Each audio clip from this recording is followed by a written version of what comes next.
Donald Trump is starting a brand new war for oil in Venezuela by invading the country and kidnapping their president, Nicolas Maduro. Now, I don't like Maduro, and it is, in a sense, in a very specific context, a good thing that he is out of power. He was manipulated his last election to keep power and is not doing good for the Venezuelan people. However, taking over a country theoretically just to arrest him and try another head of state in our own government is setting horrible precedents and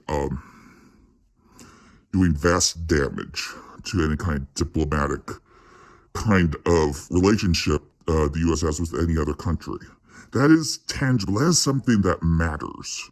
I know a lot of right-wingers think this kind of, this power move just makes Trump look tough, and that's all that matters on the world stage. And that kind of soft power is only valuable in a context when it benefits them, but it's not really the case. It's becoming clear this was more about just capturing the president of Venezuela. Clearly, there is a huge thirst from oil executives to claim the Venezuelan oil reserves. Now, this doesn't benefit us, the people. Oil executives don't want the price of oil, the price of like gasoline at your gas station pump, to go down. They want these reserves just really to control them and to extract them when it benefits them, economically. And that would economically be a disadvantage for the consumers 9 times out of 10. I'm no economist or, I don't have any special understanding of the oil industry. I don't recall huge gas savings from all the oil Halliburton got from the war in Iraq. It's just the benefit of those people, the benefit of, I am guessing, a lot of people who paid good money to help Donald Trump get back into office. He literally, a year or so before the 2024 election, had this whole meeting with a bunch of rich people promising that he would, if elected, he would just do stuff to make them money. Now, I think there's a lot of things, a lot of reasons why this is all happening. And it's no coincidence that after this shift, not only to this, a lot of right-wingers think this is just the end. We just took out Maduro, because he's a narco-terrorist, even though I've really not seen much evidence of a huge amount of drugs. I think every Central American, South American country has some amount of drug trade coming out of it. So I don't want to say Venezuela has no drugs, but I've not really seen any concrete evidence that they're such a huge problem that we had to do this.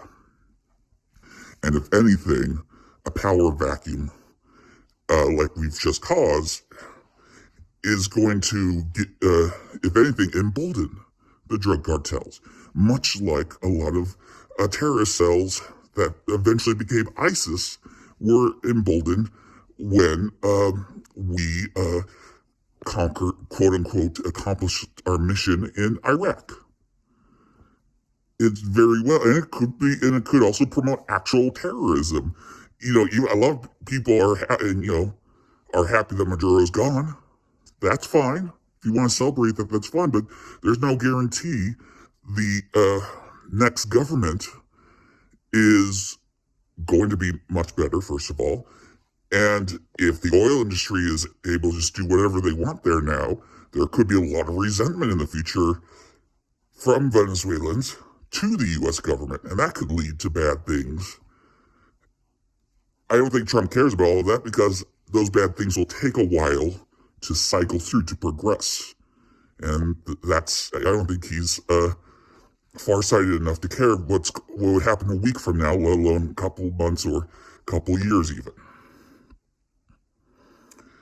It's also not a coincidence that there is these hints, talks about other quote-unquote troublesome countries like Cuba, Colombia, Panama, and Greenland again. This is all a destabilization play.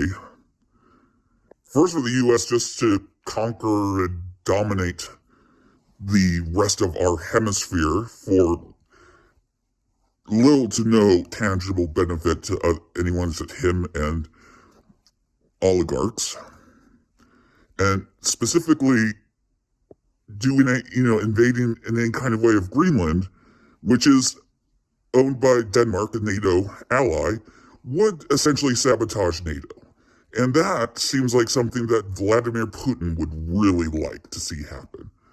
I'm thinking this whole thing, this domino effect, is causing a lot of problems for a lot of people, and ultimately, it's to the benefit of Putin's desire to take over Ukraine and maybe other parts of Eastern Europe, and China's desire to invade Taiwan. I feel like there's a lot of dominoes that could be starting to fall from this.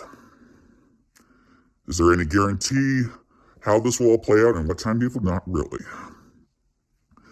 But it is these acts, just in the first few days, 2026. One thing you have to consider is when is a line crossed where we actually do have to stand up. Even if Democrats win the midterm elections later this year, if they still happen without any interference, no guarantee there'll be enough of a change in Congress to cement any worthwhile change. We have to start thinking about,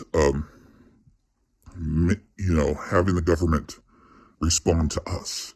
And that's going to take people in the streets, not just for a protest on a weekend afternoon, but I'm talking thousands, tens of thousands, or hundreds of thousands of people in the streets in Washington, D.C., in New York, in LA, in pretty much all the big cities, not just protesting in a park, but actually disrupting, interfering with the business of our government and big business in general. A general strike and, just essentially flooding D.C., around the Capitol, around, the White House to, stop the government, or at least interfere greatly with the normal acts of business and all that over there. The thing is, though, it's not something I can recommend easily.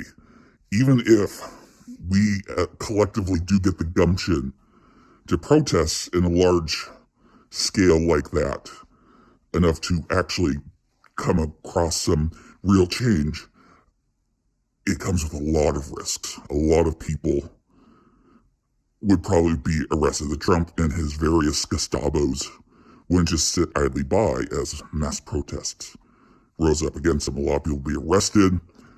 And even if everyone is on their best behavior, all the protesters, very likely they will the other side will still find some excuse to cause violence to occur, or just, who knows, violence just will come from law enforcement, not even bothering for any pretext of self-defense or anything like that, just openly attacking protesters. I'm not saying that will happen. There is a possibility of that. So rising up, it will be hard. There is a lot of risk and a lot to be lost from, participating. It's not something I suggest, flippantly. It's just that if we want actual, sincere change, that's what it will probably, almost certainly need to happen for it to take place. More to come.